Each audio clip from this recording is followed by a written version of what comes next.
Assalamualaikum warahmatullahi wabarakatuh. Alhamdulillah, alhamdulillahi binikmatil iman wal islam. Asyhadu an la ilaha illallah wa asyhadu anna Muhammad Rasulullah. Allahumma salli ala sayyidina Muhammad wa ala alihi sayyidina Muhammad. Sadaqallahul azim.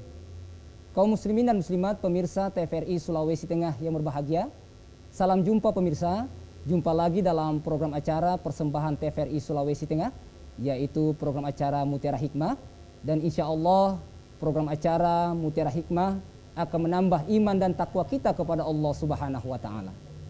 Kaum muslimin dan muslimat pemirsa TVRI Sulawesi Tengah yang berbahagia, alhamdulillah telah hadir di tengah-tengah kita narasumber yang insya Allah akan membawakan materi kita pada sore hari ini di program acara Mutiara Hikmah, yaitu Al-Ustadz Al-Mukarram Al-Ustadz Agustan Ahmad SAG MPDI. Assalamualaikum Ustadz. Waalaikumsalam warahmatullahi. Sehat-sehat Ustadz?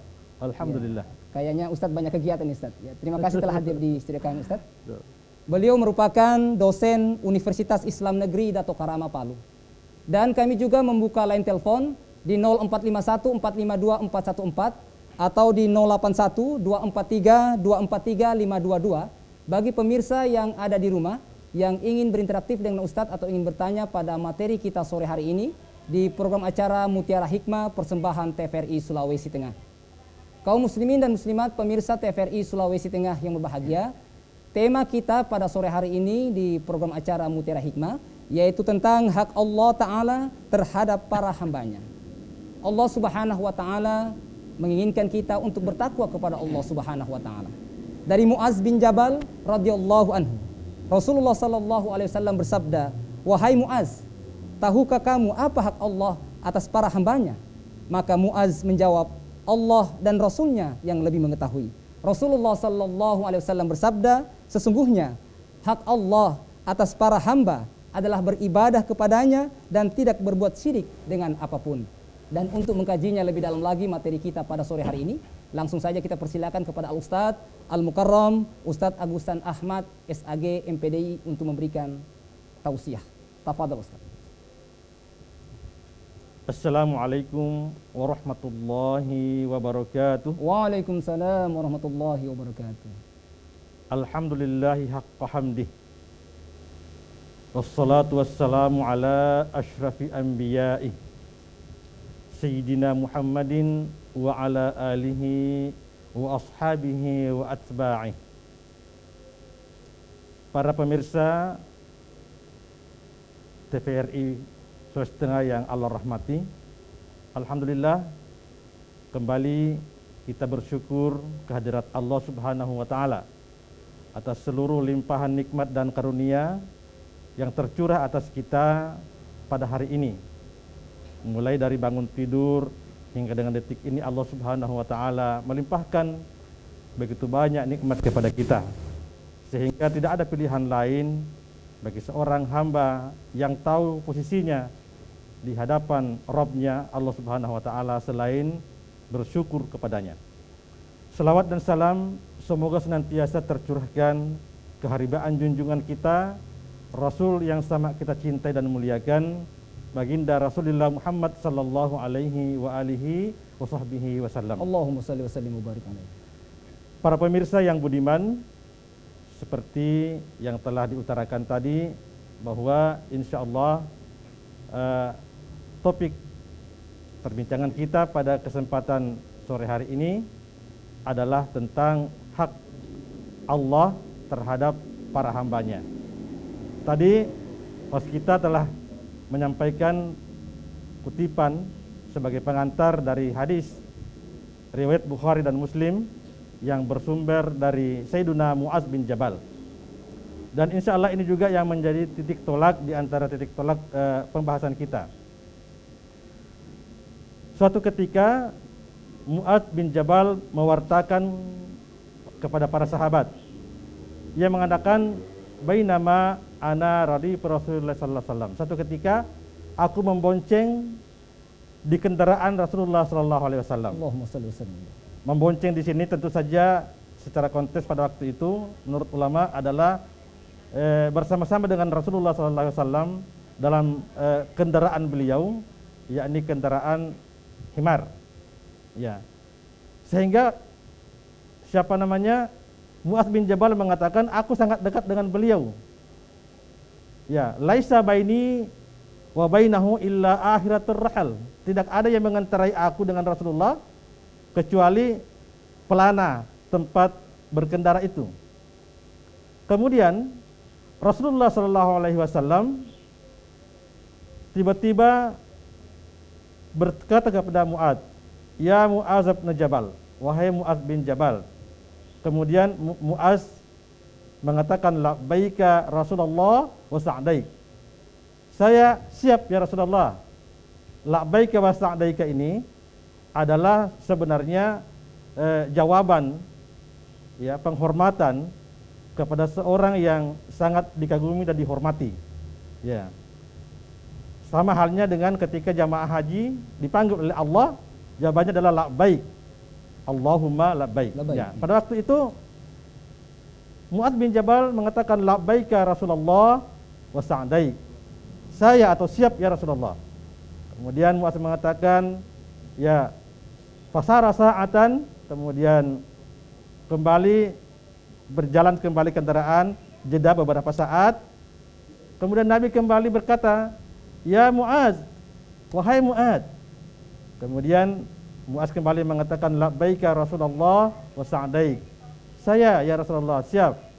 Kemudian jeda lagi, summa sara sa'atan. Kemudian ada lagi jeda, berjalan kendaraan itu, tidak ada ngomong apa-apa. Nabi kembali bertanya, ya Mu'adz bin Jabal, wahai Mu'adz. Kemudian kembali Mu'adz mengatakan, labbaika Rasulullah wa sa'daik. Kemudian Nabi bertanya, melanjutkan pertanyaannya, atadri ma haqqullahi ala ibadihi. Wahai Mu'adz, tahukah kamu apa haknya Allah Subhanahu wa taala terhadap para hambanya?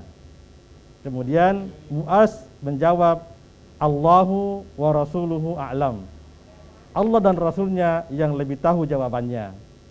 Kemudian Nabi Shallallahu Alaihi Wasallam melanjutkan, ya, adapun hak Allah Subhanahu Wa Taala terhadap para hambanya adalah ayya'buduhu wala yusyriku al-ya'buduhu wala yusyriku bihi syai'a. Hendaknya para hamba itu menyembah kepada Allah, beribadah kepada Allah Subhanahu Wa Taala, dan mereka tidak menduakan, tidak mensyirikatkannya atau tidak syirik kepada Allah Subhanahu Wa Taala dalam beribadah.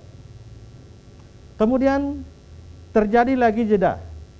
Kata Mu'adz, summa sara sa'atan.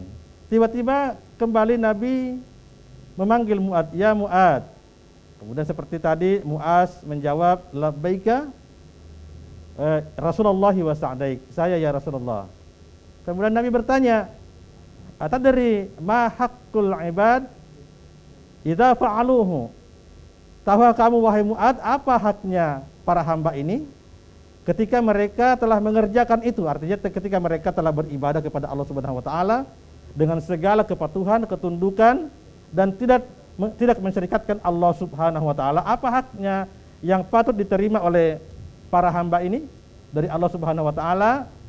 Ya, kemudian Mu'adz menjawab, Allahu wa rasuluhu a'lam. Allah dan Rasulnya yang lebih tahu jawabannya.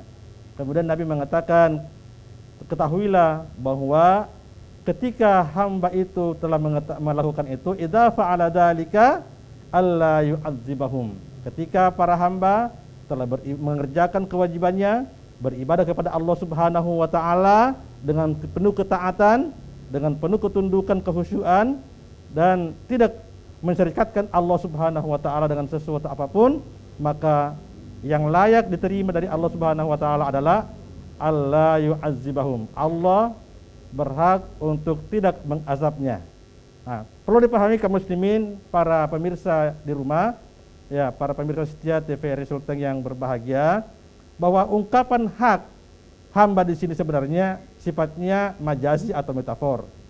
Jadi Allah Subhanahu wa taala sesungguhnya tidak bisa dikenai hukum, ya, dari para makhluknya, dari para manusia, sehingga Allah Subhanahu wa taala tidak punya kewajiban apa-apa kepada hambanya. Jadi ini adalah ungkapan majazi. Ulama mengatakan bahwa yang dimaksud dengan hak hamba yang berkaitan antara haknya seorang hamba kepada Allah itu adalah hal yang layak, yang bisa diterima ya ketika hamba ini telah menyatakan ketaatan, ketundukan kepada Allah Subhanahu wa taala. Jadi yang layak, karena Allah Subhanahu wa taala adalah zat yang maha mutlak. Tidak ada yang bisa untuk mendikte dia. Ia adalah zat yang fa'alul lima yurid. Ia berkehendak mengerjakan apa yang ia mau. Adalah zat yang maha mutlak. Ya, sehingga tidak ada hukum baginya. Jadi ungkapan hak hamba di sini adalah ungkapan artinya sesuatu yang layak diterima oleh hamba menurut akal ketika hamba ini telah menyatakan ketaatan dalam bentuk ibadah dan tidak mensyirikatkan Allah.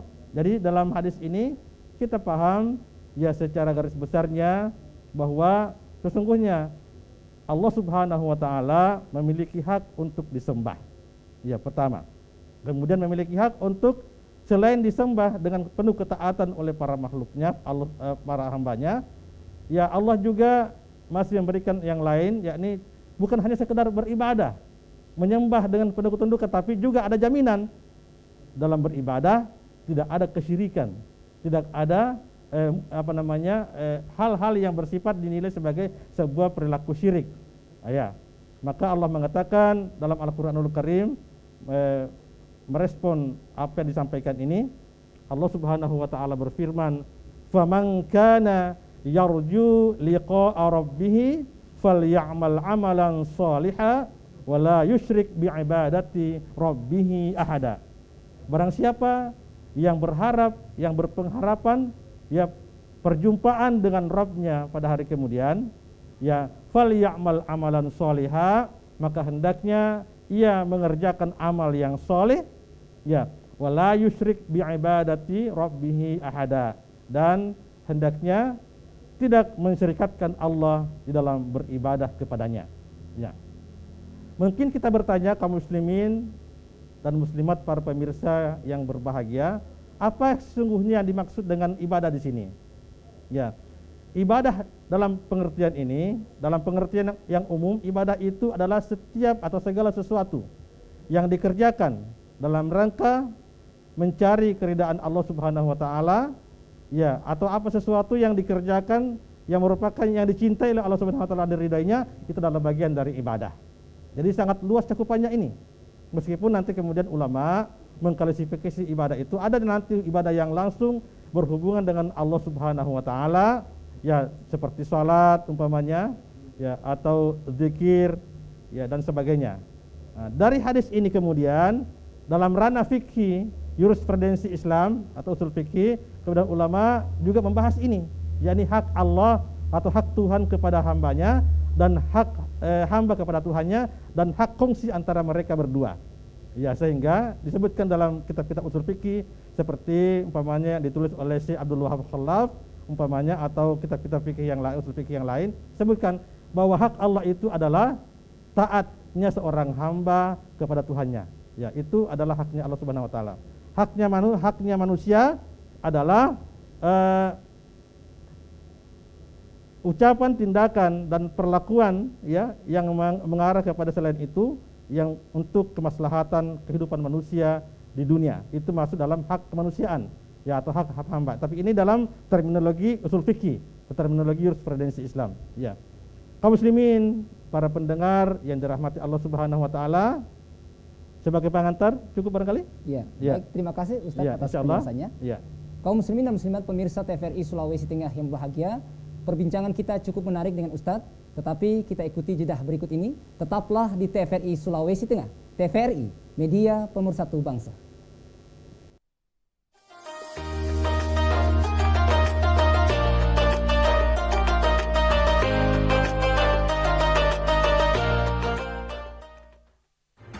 Bapak, Ibu, saudara-saudara, saat ini semua wajib pakai masker. Kita pasti bisa menghadapi pandemi ini, Indonesia pasti bisa.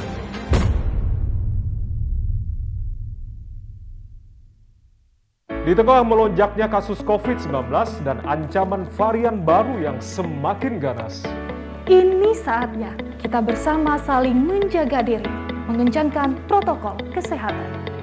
Ingat, selalu gunakan masker.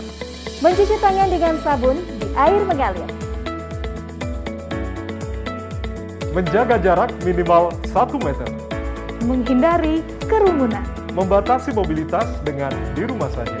Mendukung serbuan vaksinasi nasional. Bukan untuk menakut-nakuti, tapi karena kita peduli. Membantu pemerintah melawan pandemi COVID-19 agar Indonesia segera pulih.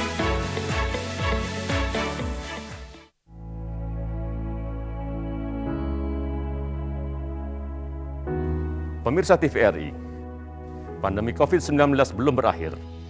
Sesuai anjuran Presiden, kita semua wajib pakai masker. Jangan pernah lepas masker saat bertemu orang lain. Mari disiplin. Indonesia pulih, Indonesia bisa.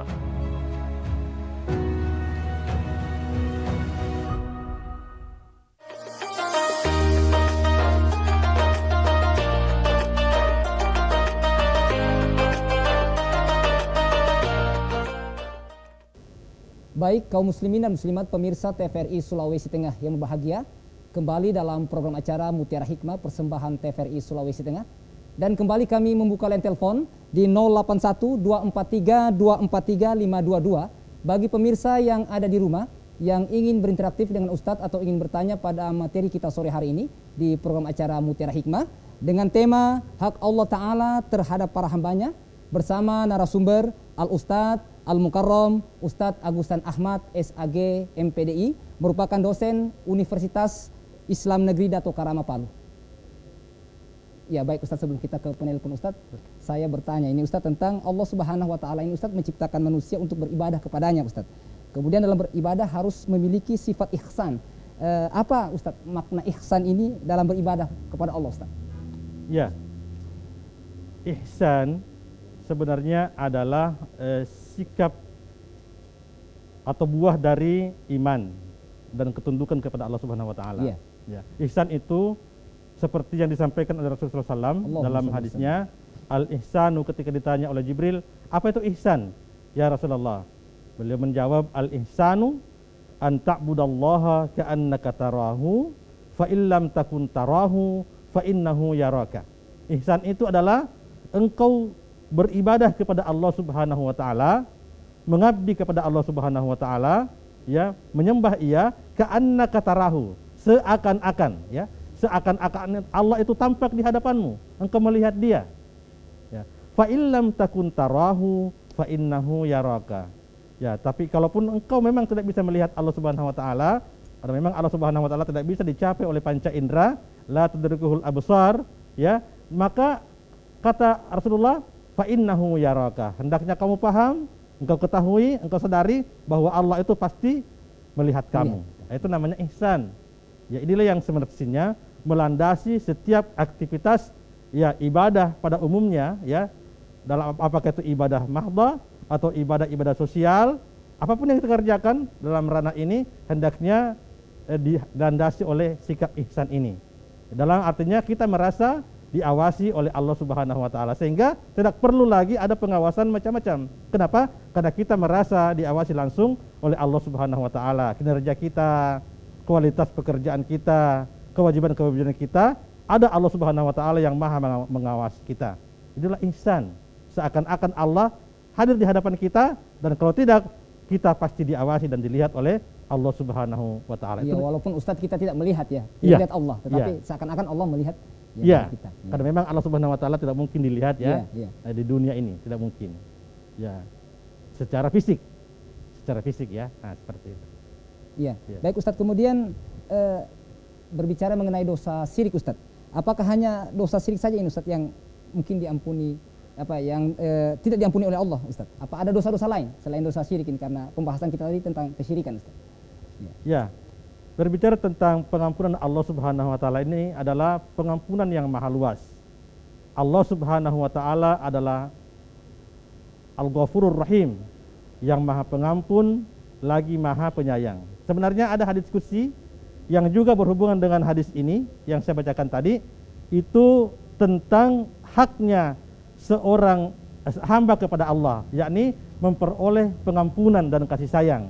Ketika hamba ini telah beribadah kepada Allah Subhanahu wa taala dan tidak mensyirikatkan Dia, ketika ia berdosa, maka ia berhak dalam pengertian layak untuk memperoleh pengampunan dari Allah Subhanahu wa taala. Kata Allah, wa anal ghafurur rahim, dan aku adalah zat yang maha pengampun lagi maha penyayang. Seperti itu. Jadi dalam hal ini Allah menegaskan memang sesungguhnya Allah Subhanahu wa taala mengampuni, ya innallaha ya la yukfaru ma yusyrika bihi, dan Allah Subhanahu wa taala akan mengampuni, tidak akan mengampuni dosa syirik dan mengampuni semua dosa yang lain selain syirik itu. Selain syirik itu. Ya, ini bahayanya perbuatan syirik ini. Dan syirik ini ada syirik yang i'tikadi, ya, dan ini yang berbahaya. Ya, syirik ini dalam pengertian menduakan Allah Subhanahu wa taala di dalam i'tikad. Nah, kemudian ada juga syirik yang kata Rasulullah, ya, di dalam perbuatan, ya, amali. Jadi syirik itu ada dua, amali dan i'tiqadi. Ya, seperti itu. Ya. Ya, kemudian Ustaz, sekiranya ada syirik yang kita tidak sadari Ustaz ini, tapi kita lakukan terus.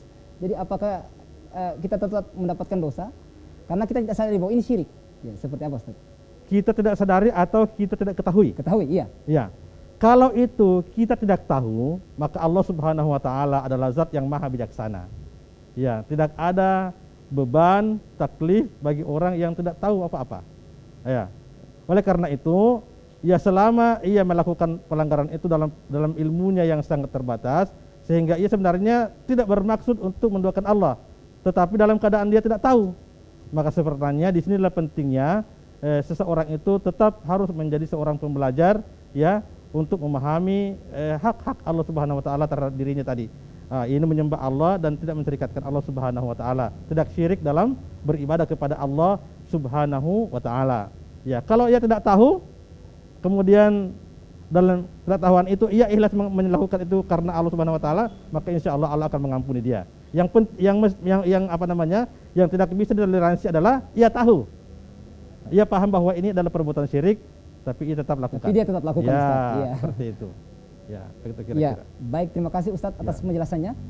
Baik kaum muslimin dan muslimat pemirsa TVRI Sulawesi Tengah yang berbahagia, kembali kami membuka line telepon di 081243243522 bagi pemirsa yang ada di rumah yang ingin berinteraktif dengan Ustadz atau ingin bertanya pada materi kita sore hari ini di program acara Mutiara Hikmah persembahan TVRI Sulawesi Tengah dengan tema hak Allah Ta'ala terhadap para hambanya bersama narasumber Al-Ustadz Al-Mukarram Ustadz Agustan Ahmad SAG MPDI yang merupakan dosen Universitas Islam Negeri Dato Karama Palu.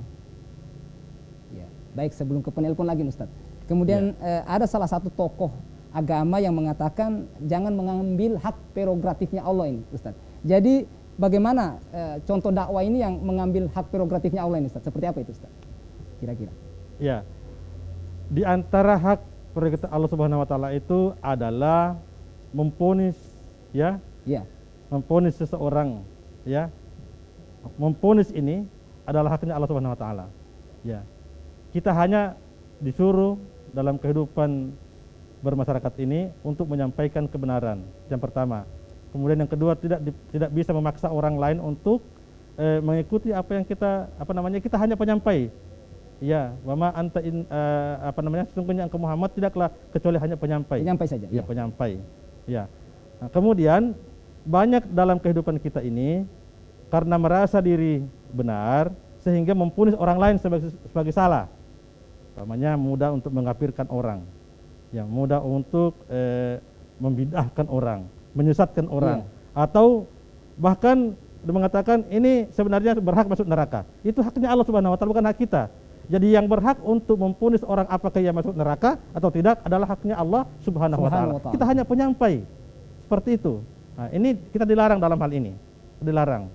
Rasulullah sallallahu alaihi wasallam ya menyuruh kita untuk melakukan pendekatan-pendekatan secara persuasif, ya, dengan dakwah bil hikmah wal mau'izatil. Allah mengatakan ud'u ila sabili rabbika bil hikmati wal mau'izatil hasanah. Ya, ajaklah orang ke jalan Tuhanmu, ya, ya bil hikmati dengan bijaksana, wal mau'izatil hasanah dan pengajaran yang baik, wajadilhum billati hi ahsan. Kalaupun mereka mau berdebat dengan kalian, dengan kamu, wajadilhum, debatlah mereka dengan cara yang baik. Jadi kita tidak boleh memponis, karena tidak boleh mengatakan bahwa ini pemasuk neraka ini. Ya, apalagi Ustadz mengkafir-kafirkan Ustadz. Ya, apalagi itu lebih parah itu. Ya. Karena itu adalah wilayah hak prerogatif Allah Subhanahu wa taala yang mengetahui bahwa ini masuk surga, ini masuk neraka. Tidak ada ya? Ya, seperti itu. Ya, kemudian Ustadz bagaimana kita mensosialisasikan kepada beberapa sahabat kita, misalnya ada yang mengatakan kita kafir, bid'ah, itu seperti apa kita mendakwai mereka itu Ustaz? Sedangkan mereka juga punya dalil-dalil itu Ustaz. Seperti apa itu Ustaz? Ya. Maka Allah mengatakan ud'u ila sabili rabbika bil hikmati wal mau'izatil hasanah. Kemudian kalau memang masih mereka ngeyel juga, wajadilhum billati hiya ahsan. Hendaknya secara argumentatif. Ya, kita hidupkan tradisi dialog ya di kalangan mereka. Tradisi dialog ini hendak dibangun, tapi kita harus punya argumentasi bahwa apa ini adalah sesuatu yang benar, ini sesuatu yang salah. Ya, tidak boleh memponis, tapi dalam tradisi ilmiah berdebat itu biasa, seperti itu ya. Ada dialog-dialog. Ada dialog-dialog. Ya, yang kita harus dibuka begitu, seperti itu. Iya, baik, terima kasih Ustaz. Iya. Ya, baik kaum muslimin dan muslimat pemirsa TVRI Sulawesi Tengah yang berbahagia, kembali kami membuka line telepon di 081 243 243 522 bagi pemirsa yang ada di rumah yang ingin berinteraktif dengan Ustadz atau ingin bertanya pada materi kita hari ini di program acara Mutiara Hikmah persembahan TVRI Sulawesi Tengah dengan tema Hak Allah Subhanahu wa taala terhadap para hambanya bersama narasumber Al-Ustadz Al-Mukarram Ustadz Agustan Ahmad SAG MPDI yang merupakan dosen Universitas Islam Negeri Dato Karama Palu. Ya, kami tunggu pemirsa yang ada di rumah untuk berinteraktif dengan Ustadz. Ya, sambil menunggu lagi nih Ustadz, ya mungkin karena jaringan ini Ustadz. Ya. Kemudian saya bertanya lagi nih Ustadz tentang aspek-aspek apa saja yang mendekatkan kita dengan Allah Subhanahu wa taala Ustadz. Ya. Tentunya kedekatan dengan Allah Subhanahu wa taala itu ya hendaknya dimulai dari hal-hal yang terkecil. Ya. Ya. Untuk dekat kepada Allah Subhanahu wa taala, connect kita antara hamba dengan Allah Subhanahu wa taala, yaitu hendaknya pertama diantaranya adalah menjaga apa yang keluar masuk dari tubuh kita ini. Apa yang masuk berupa makanan, Ustaz, ya. Minuman, hendaknya kita harus menjamin bahwa betul-betul bahwa yang kita masukkan dalam rongga mulut kita, rongga perut kita ini, istri kita, anak-anak kita adalah betul-betul halal dan thayyib, kan begitu. Makanlah kata Allah, ya, dari apa yang rezeki yang Allah anugerahkan kepada kalian halalan thayyiban. Ya. Dan dengan apa namanya? Yang halal dan yang thayyib. Washkuru lahu, dan bersyukurlah kepadanya in kuntum iyyahu ta'budun. Kalau engkau betul-betul beribadah kepadanya. Jadi antara ibadah ya dengan makan makanan yang halal dan thayyib ini itu ada hubungannya. Jadi ibadah itu harus diterima oleh Allah Subhanahu wa taala ketika seorang hamba betul-betul menyeleksi di antaranya apa yang masuk dalam rongganya. Makanya ada seorang yang pernah ditegur, ya dikatakan Nabi, bagaimana mungkin orang itu diterima doanya oleh Allah Subhanahu wa taala sedangkan pakaiannya haram, makanannya haram, ya, minumannya haram. Minumannya haram juga Ustaz, seperti itu. Nah, itu kedekatannya dengan Allah Subhanahu wa taala. Ya, kemudian tentu saja untuk dekat kepada Allah Subhanahu wa taala, maka ya tentu dalam ibadah yang personal kita antara Allah Subhanahu wa taala, ya di dalam terutama dalam sujud, ya, dalam melaksanakan salat ketika sujud kepada Allah Subhanahu wa taala, itulah kedekatan antara seorang hamba dengan Tuhannya. Ya, seperti itu. Ya, maka perbanyaklah sujud. Maka perbanyaklah sujud kepada Allah Subhanahu wa taala. Ya, ketika mendapatkan nikmat, ya seorang mukmin, seorang muslim yang ketika mendapatkan nikmat caranya untuk bersyukur adalah dengan banyak memperbanyak bersujud kepada Allah Subhanahu wa taala. Semakin ia memperoleh nikmat, semakin rajin sujudnya. Semakin rajin sujudnya, semakin panjang khusyuknya kepada Allah Subhanahu wa taala. Ya, seperti itu. Iya, baik Ustaz, kita berbicara mengenai sujud tadi Ustaz. Ada yang mengatakan saya tidak perlu sujud, saya sudah dekat dengan Allah. Jadi saya sudah berbuat baik, saya sudah bersedekah, saya sudah menggunakan harta saya untuk jalan yang benar, membangun masjid. Ya, saya tidak perlu sujud lagi. Jadi seperti apa ini Ustaz, ini dibenarkan atau mungkin ada hal lain Ustaz yang perlu diperjelas Ustaz?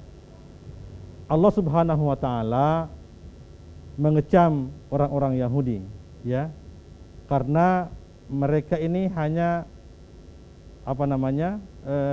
mengatakan bahwa aku ini dekat dengan Allah Subhanahu wa taala. Ya, tapi tidak mau beribadah. Ya. Dalam Al-Qur'an Allah Subhanahu wa taala menyebutkan itu. Duribat alaihimul dhillatu ainama tuqifu illa bihablim minallahi wa hablin minan nas. Ya. Mereka, kata Allah, akan diliputi kehinaan dimanapun mereka berada. Di semua makhluk manusia ini dalam pandangan Allah Subhanahu wa taala akan dipandang hina oleh Allah, kecuali dua syarat. Illa bihablim minallah, kecuali ia menghubungkan talinya dengan Allah Subhanahu wa taala. Dalam ini adalah ibadah. Dan ibadah yang paling baik itu adalah salat, kan begitu. Ibadah yang pertama kali ya yang akan diperhitungkan, dinilai oleh Allah adalah salat. Salat kita, Ustaz. Seperti itu kan? Jadi bagaimana mungkin seorang hamba itu mengatakan dekat kepada Allah kalau tidak mau salat? Padahal Allah yang suruh dia salat, Allah yang suruh dia sujud. Seperti itu kan? Nah, ketika Allah menyuruh kita sujud dan tidak sujud, di mana dekatnya kepada Allah Subhanahu wa taala buktinya? Meskipun ia berbuat baik, rajin, ya sosial, ya kemudian dermawan, tapi kalau ia tidak mau sujud, itu cukup membuktikan bahwa ia membangkang perintah Allah Subhanahu wa taala. Ada kesombongan, Ustaz, ya? Iya, ada kesombongan. Tidak mau sujud. Ya, karena itu sama dengan ketika iblis disuruh untuk menghormat kepada Adam. Sujudnya di sini bukan sujudnya menyembah, hanya sujud menghormat kepada Adam. Tapi iblis tidak mau. Padahal di dalam riwayat dikatakan bahwa iblis itu sebelum Adam diciptakan, ia telah menjadi penyembah Allah yang sangat setia. Ada yang mengatakan selama 500 tahun lamanya. Itu menjadi, bahkan begitu hebatnya iblis ini, dia menjadi satu makhluk yang bisa mengungguli malaikat, jadi pemimpin para malaikat dalam menyembah Allah Subhanahu wa taala. Tetapi karena semua kebaikan-kebaikan yang pernah ia lakukan itu dianggap luntur, gugur oleh Allah Subhanahu wa taala. Kenapa? Karena keingkarannya, karena membangkang perintah Allah Subhanahu wa taala. Maka hati-hatilah kita ketika kita merasa diri dermawan, merasa diri baik kepada orang lain, tidak berbuat kericuan tapi tidak mau sujud, cukuplah sebagai bukti bahwa sesungguhnya dalam hal ini kita tidak membangkang perintah Allah Subhanahu wa taala. Ya, baik, terima kasih Ustadz atas penjelasannya. Ya, baik kaum muslimin dan muslimat pemirsa TVRI Sulawesi Tengah yang berbahagia. Kembali kami membuka line telepon di 081 243 522 bagi pemirsa yang ada di rumah yang ingin berinteraktif dengan Ustadz atau ingin bertanya pada materi kita sore hari ini di program acara Mutiara Hikmah persembahan TVRI Sulawesi Tengah, ya tentunya dengan tema hak Allah Ta'ala terhadap para hambanya. Ya, halo, assalamualaikum. Ya, halo, assalamualaikum. Ya, halo, assalamualaikum. Ya, terputus. Bisa kembali diulangi? Ya, halo, assalamualaikum. Ya, halo, assalamualaikum. Halo, assalamualaikum. Ya, waalaikumsalam warahmatullahi wabarakatuh. Baik, dengan Bapak siapa di mana, Pak? Dengan Om Palu. Ya, baik, Om Palu, sahabat saya. Silakan, Om Palu. Kalau saya lihat temanya ini, kalau menurut saya sangat bagus sekali. Temanya ini hak Allah Ta'ala terhadap para hambanya. Pertanyaan saya ini, kalau kita ini kan meninggal itu kan haknya Allah, hak tertib daripada Allah. Sebagaimana dalam ayat itu walikulli ummatin ajalun wa idza jaa ajaluhum lastakimun. Itu ayat surat Al-Araf 34. Nah, sekarang yang saya pertanyakan ini, banyak kan ini yang terjadi di rumah sakit. Ada orang misalnya sampaikan bahwa ini mati karena COVID. Bagaimana menurut pandangan agama ini? Sesuai dengan konsep ayat.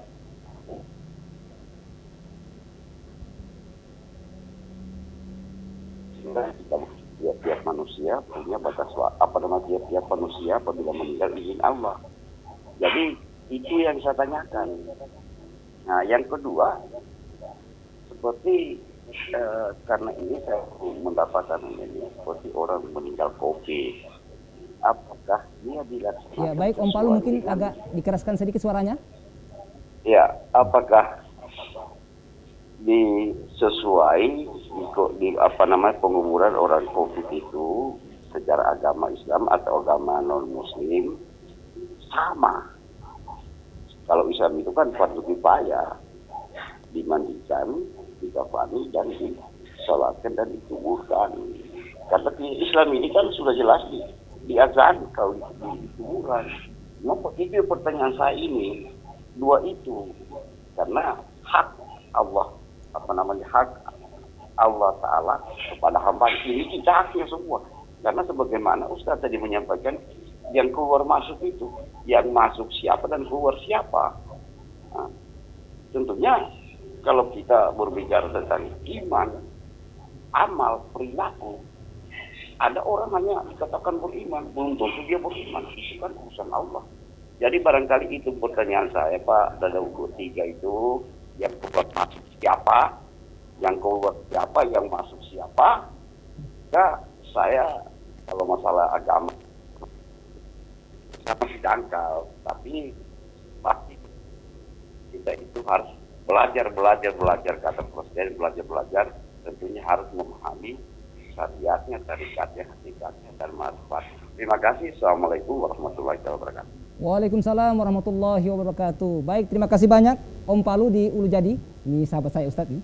Dan kembali kami membuka line telepon di belakang Om Palu di 081 243 243 522. Bagi pemirsa yang ada di rumah yang ingin berinteraktif dengan Ustadz atau ingin bertanya pada materi kita sore hari ini di program acara Mutiara Hikmah persembahan TVRI Sulawesi Tengah dengan tema Hak Allah Ta'ala terhadap para hambanya bersama narasumber Al-Ustadz Al-Mukarram Ustadz Agustan Ahmad SAG MPDI. Ya baik Ustadz, sebelum kita ke penelpon lain Ustadz, ini ada pertanyaan dari sahabat saya juga ini Ustadz, Om Palu dari Ulu Jadi, tentang kadang-kadang orang mengatakan dia beriman dan bertakwa kepada Allah Subhanahu wa Ta'ala, ada hak Allah yang mungkin dia tidak penuhi. Ya, ada juga yang mungkin ditanyakan oleh Om Palu ini seperti apa yang masuk, apa yang keluar ini Ustadz. Ya, yang kemudian yang kedua tentang pemakaman COVID ini Ustadz. Menurut Ustadz seperti apa yang harus dilaksanakan oleh pemerintah sesuai dengan ajaran Islam Ustadz? Tafadhol. Baik. Tentang orang yang tadi mengaku bagaimana tadi? Ya, mengaku beriman bertakwa kepada Allah Subhanahu wa Ta'ala, tetapi masih banyak batasan-batasan yang dilanggar.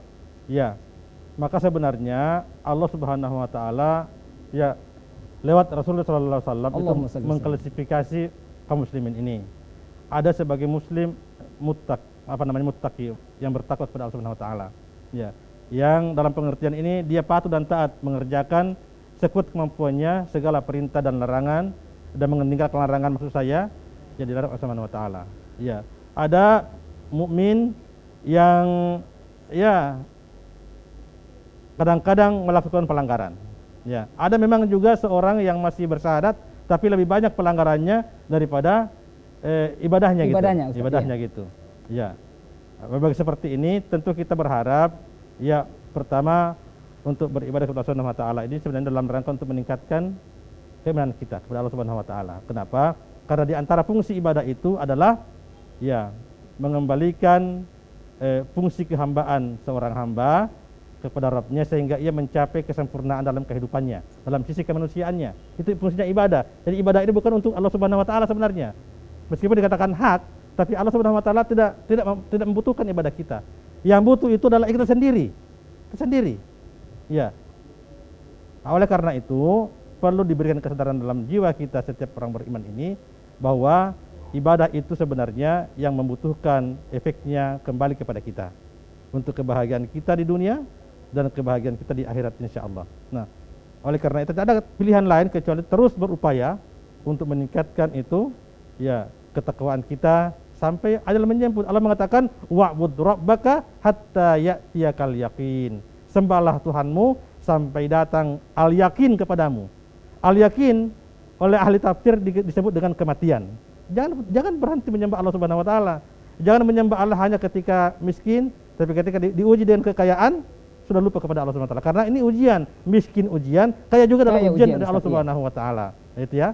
Nah, kemudian apa lagi tadi? Ya, ini mungkin masuk ke ranah tasawuf sedikit nih Ustaz. Ada yang keluar, ada yang masuk. Seperti apa nih Ustaz? Ya, sebenarnya ini sebenarnya begini. Biasanya para orang tua kita ini ya,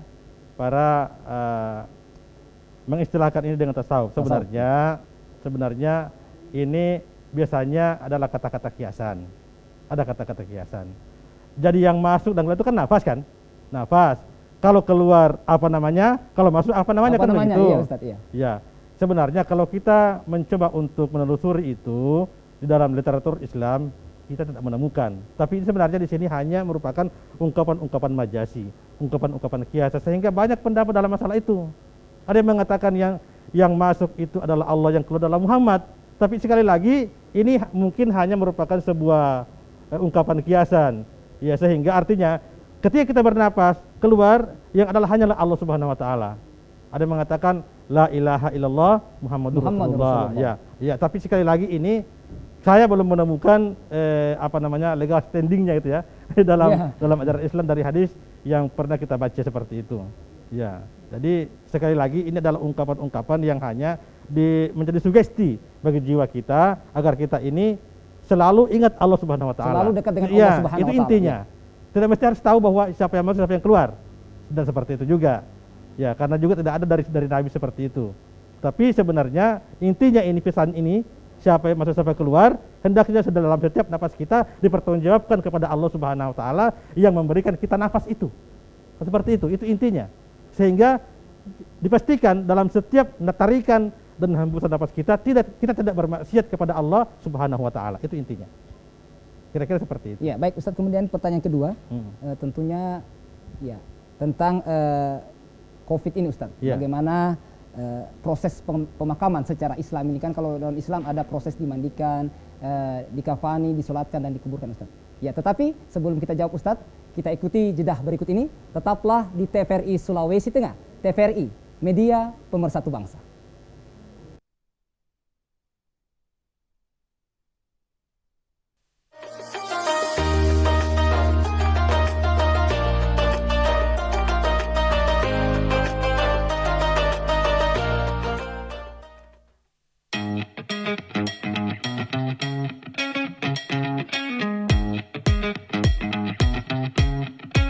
Saat beraktivitas, jangan lupa untuk memakai double masker. Pusat Pengendalian dan Pencegahan Penyakit Amerika Serikat CDC mengatakan, Masker double bisa efektif dalam mencegah penularan COVID-19. Masuknya berbagai varian baru menuntut kita untuk lebih ketat memproteksi diri. Tapi, memakai masker double penggunaannya juga harus tepat. Ini dia panduannya.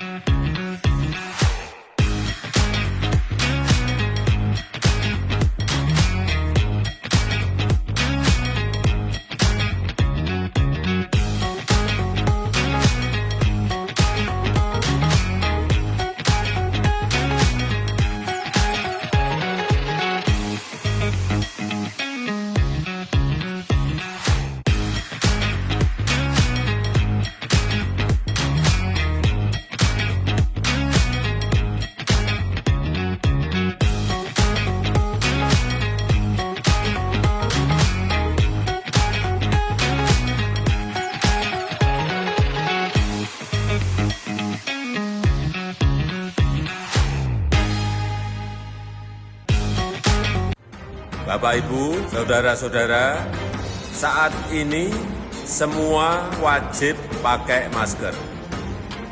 Kita pasti bisa menghadapi pandemi ini, Indonesia pasti bisa.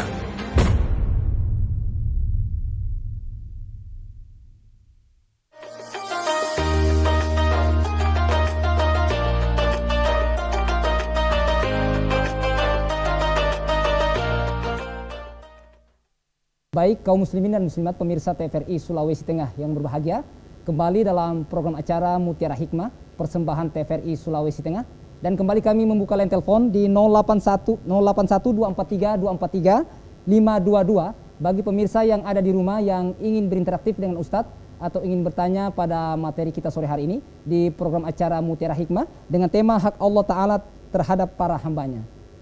Ya, baik, kita lanjutkan Ustadz sebelum kita menerima penelpon berikutnya. Baik. Ini dari Om Palu lagi Ustadz. Baik. Tentang penanganan COVID ini Ustadz. Kalau dalam Islam kan seperti yang saya bahas tadi Ustadz, ada dimandikan, ya dikafani, disolatkan, kemudian dikuburkan. Seperti apa Ustadz? Ustadz melihat penanganan COVID di Sulawesi Tengah ini? Tafadhol Ustadz. Jadi sebenarnya kewajiban seorang muslim kepada saudaranya yang telah meninggal dunia itu kan ada 4 ya. Ya, pertama adalah memandikan, kemudian mengkafani, kemudian mensolatkan, dan kemudian menguburkan. Ini dasarnya. Nah, tentu Islam ini adalah agama yang tidak mempersulit para pengikutnya. Dia tetap adinu yusrun, agama itu adalah mudah. Dalam kondisi tertentu ada namanya rukhsah yang diberikan oleh Allah dan Rasul-Nya kepada para hamba ini. Ya, tentu saja ketika dalam keadaan normal itu akan beda halnya dalam ketika tidak normal.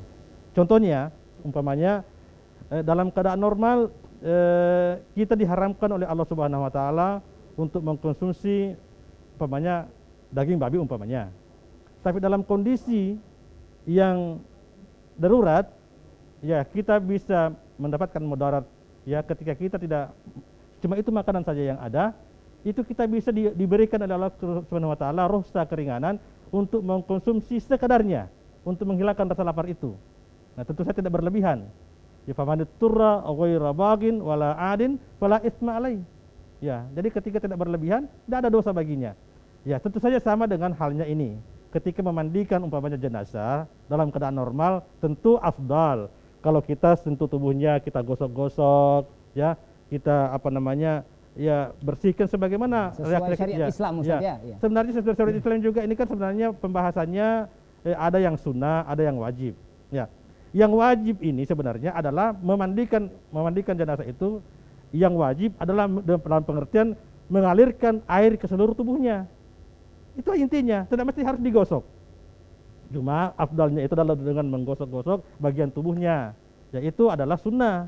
Ya, tapi ketika dalam keadaan Covid ini tetap dimandikan, tetapi memandikannya itu bukan mungkin tidak lagi karena mungkin dilarang oleh tenaga medis tidak boleh disentuh umpamanya, dikhawatirkan kan, maka Islam fleksibel dalam memahami masalah ini. Silakan pakai batasan yang minimal. Ya, minimal hendaknya seluruh air itu ya terkena di seluruh tubuhnya. Aman sudah. Bisa. Begitu pula mengkafaninya. Tidak mesti harus 3 lapis. 1 lapis pun boleh. Seperti itu. Ini mungkin Ustaz dalam posisi darurat. Iya, darurat. Iya. Dan memang begitu. Itu yang wajibnya kan cuma 1 lapis. Yang lain itu kan sunnah kan, seperti itu. Jadi minimal yang kerjakan adalah wajibnya dalam kondisi darurat ini. Tentu saja kalau kita mengerjakan yang lebih dari sunnah itu lebih baik ya, jauh lebih baik. Ya. Nah, jadi begitu pula umpamanya tidak ada kain putih, boleh pakai kain batik. Islam ini fleksibel. Ya, syariat Islam ini adalah syariat yang sangat fleksibel. Tidak kaku gitu ya. Ya jangan sampai fanatik harus yang tidak putih, harus putih. Ya. Boleh pakai warna merah kalau tidak ada. Ya, seperti itu kan. Ya, bahkan orang yang mati syahid di medan juang, medan jihad itu kan tidak dikafani.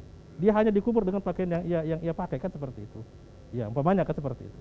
Jadi ya yang penting menurut saya tetap ada kewajiban harus berlangsung ya dalam kondisi yang minimalis. Tetap dimandikan dengan yang tidak boleh kalau ada mayat muslim tidak dimandikan. Wah, itu melanggar syariat itu. Tetap dimandikan. Fardu kifayah itu masih berlaku kepadanya. Masih berlaku kepada orang itu. Ya tentu dengan batas-batas yang minimal. Ya yang hanya menggugurkan sesuatu yang sifatnya wajib. Sunnah ini kan tidak ada masalah kalau ditinggalkan, tidak ada problem, tidak ada dosa bagi yang meninggalkan yang sifatnya sunnah. Ya dalam kondisi tertentu saja sunnah ini adalah ya lebih baik kalau dikerjakan. Ya karena pahalanya luar biasa kan. Tapi dalam kondisi tertentu tidak memungkinkan untuk mengerjakannya, Allah mengetahui itu dan syariat memberikan rukhsah dan keringanan seperti itu. Nah, begitu pula dalam penguburannya tidak harus mesti dihadiri oleh ratusan orang. Banyak orang, Ustaz, satu orang pun cukup. Ya. Yang penting dikuburkan sesuai dengan tata cara penguburan yang disyariatkan oleh agama. Seperti itu kan? Ya, sudah dimandikan, kemudian lahatnya cukup, seperti itu. Ya seperti, saya pikir tidak ada masalah. Jadi agama ini adalah agama yang fleksibel. Ya. Seperti itu. Ya baik Ustadz. Kemudian bagaimana cara kita mencegah untuk apalagi dalam zaman sekarang Ustadz ada berita-berita hoax ini tentang bagaimana penanganannya seperti apa itu? Apa perlu kita tabayun dulu Ustadz ke Kementerian Agama atau ke Dinas Kita Kesehatan? memberikan ini kepada orang yang punya otoritas, lembaga-lembaga yang punya otoritas. Dalam hal ini jangan sungkan untuk meminta bertabayun atau meminta pendapat kepada Majelis Ulama. Ya, Majelis Ulama Indonesia itu saya pikir adalah lembaga yang representatif ya untuk memberikan kita penjelasan bagaimana cara menguburkan COVID ya dalam kondisi seorang muslim ya dalam kondisi seperti ini. Ya, itu sudah ada batasan-batasannya seperti tadi itu. Jadi ada batasan minimal. Jadi saya pikir sudah disiapkan jawaban-jawabannya oleh Majelis Ulama atau kepada Kementerian Agama umpamanya. Ya sudah ada semua petunjuk-petunjuknya itu. Bahkan kemarin Menteri Agama Republik Indonesia itu telah memberikan panduan bagaimana menyelenggarakan jenazah yang terkena COVID itu, kan sudah ada itu. Ya, dan saya pikir apa yang saya sampaikan ini tidak jauh dari itu tadi. Ya, artinya menyelenggarakan jenazah ini dalam batas yang minimal. Ya, sehingga ya kalau memang dikhawatirkan bisa menjangkit umpamanya penyakit itu kepada orang yang hidup, ya lakukanlah itu seperti itu. Ya, jadi kita jangan membuat pendapat opini-opini yang bisa membuat orang semakin liar. Seperti itu. Iya. Baik, terima kasih Ustadz atas penjelasannya. Ya baik Ustadz, karena mengingat durasi waktu, mungkin Ustadz bisa memberikan closing statement atau kesimpulan dari materi-materi yang sudah Ustadz sampaikan. Tafadhol Ustadz. Baik. Ya, para pemirsa yang Allah rahmati, hadis yang kita bahas tadi ini sesungguhnya mengingatkan kita atas posisi kita di hadapan Allah Subhanahu wa taala sebagai seorang hamba. Ya, ini mengingatkan kita akan tujuan penciptaan kita di dunia ini. Ya, bagaimanapun sibuknya kita, hendaknya jangan lupa diri bahwa fungsi utama Allah Subhanahu wa taala menciptakan dan menghadirkan kita di atas bumi ini adalah dalam rangka untuk beribadah kepada Allah Subhanahu wa taala.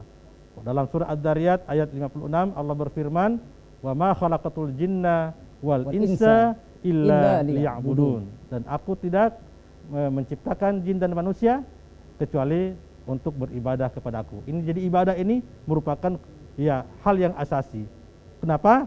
Karena dengan ibadah manusia akan menemukan kesempurnaan kemanusiaannya. Ibadah tidak ada efeknya bagi Allah Subhanahu wa taala yang maha kaya, karena Allah adalah zat yang maha mutlak, yang maha sempurna, yang tidak bergantung pada makhluknya. Allah tidak butuh kepada ibadah kita, tapi yang butuh itu adalah kita sendiri. Kalau kita ingin selamat, ingin sukses, ingin bahagia, maka ikutilah panduan Allah Subhanahu wa taala ini. Ya. Kemudian ada sebuah diskusi ya dalam hal ini. Allah mengatakan, "Ibadi, ya khalaqtuka lil ibadati fala tat'ab." Ya, wahai hambaku, aku menciptakan engkau untuk beribadah kepadaku. Fala tat'ab, maka janganlah engkau bermain-main. Jangan kebanyakan main. Ibadahlah kepada Allah Subhanahu wa taala. Jangan bermain-main. Kenapa? Karena hidup kita ini adalah kehidupan yang sangat singkat. Ya, kita akan pertanggungjawabkan kembali kepada Allah Subhanahu wa taala. Ya ibadi, khalaqtuka lil ibadati. Ya, wahai hambaku, aku menciptakan engkau untuk beribadah kepadaku. Fala tat'ab. Apa namanya? Janganlah engkau bermain-main. Fala tal'ab. Kemudian Allah mengatakan, wa qasamtu laka rizquka fala tat'ab. Dan aku telah menjamin rezekimu.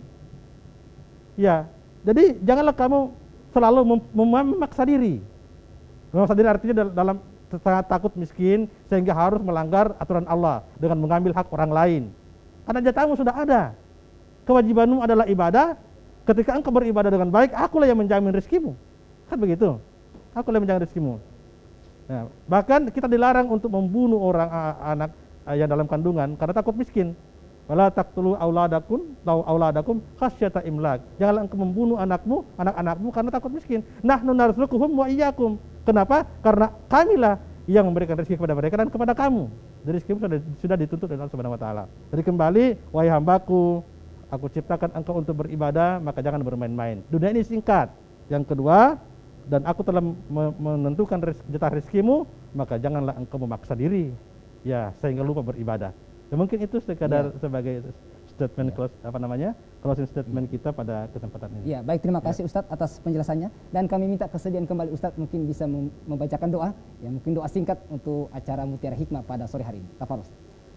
Bismillahirrahmanirrahim. Amin ya Allah. Alhamdulillahirabbil alamin. Amin ya Allah. Allahumma salli wa sallim wa barik ala sayyidina Muhammadin sayyidil mursalin. Amin ya Allah. Wa ala alihi wa sahbihi ajma'in. Amin ya Allah. Amsayna wa amsal mulku lillahi rabbil alamin. Amin ya Allah. Amsayna ala fitratil Islam Amin wa ya Allah. kalimatil ikhlas Amin ya Allah. wa ala dini nabiyyina Muhammadin sallallahu alaihi wasallam. Allahumma salli wa wa ala sallim millati wa barik. ibina Ibrahim hanifan wa ma kana minal musyrikin. Amin ya Allah. Allahumma inna amsayna min kulli fi ni'matin wa afiyatin wa sitar. Amin ya Allah. Fatimma alaina ni'mataka wa afiyataka wa sitraka fid dunya wal akhirah. Amin ya Allah. Allahumma ma amsa bina min ni'matin Amin aw ya bi Allah. ahadin min khalqik faminka wahdaka la syarika laka falakal hamdu wa lakal syukr. Rabbana taqabbal minna innaka antas samiul alim. Amin ya Wa tub Allah. alaina ya maulana innaka antat tawwabur rahim. Amin ya Allah. Waghfir lana warhamna wa anta arhamur rahimin. Amin ya Wa Allah. sallallahu ala sayyidina Muhammadin wa ala alihi wa sahbihi wa baraka wa sallam. Amin ya Allah. Walhamdulillahi rabbil alamin. Alhamdulillah. Baik, terima kasih Ustadz atas penjelasannya dan doanya. Sama-sama. Kaum muslimin dan muslimat pemirsa TVRI Sulawesi Tengah yang berbahagia, Ustadz tadi sudah menyampaikan bahwa esensi dari takwa kepada Allah, hak Allah, tentunya janganlah kita berbuat syirik kepada Allah Subhanahu wa taala, tetap menjaga ibadah kita kepada Allah Subhanahu wa taala, dan esensi berikutnya yang disampaikan oleh Ustadz bahwa Allah tidak akan mengazab orang-orang yang bertakwa kepada Allah Subhanahu wa taala. Demikian Mutiara Hikmah pada sore hari ini. Kami ucapkan terima kasih kepada Al-Ustadz Al-Mukarram, Ustadz Agustan Ahmad, SAG MPDI, sudah memberikan tausiah. Syukron Ustadz atas kehadirannya. Akhirnya saya Bambang Abu Julu dan seluruh kerabat kerja TVRI Sulawesi Tengah mengucapkan banyak terima kasih. Insya Allah kita akan berjumpa lagi pada program Mutiara Hikmah pekan depan. Subhanakallahumma wa bihamdika asyhadu an la ilaha illa anta astaghfiruka wa atubu ilaik. Allahumma ya Allah, Allahumma ya Allah. Wassalamualaikum warahmatullahi wabarakatuh. Ya.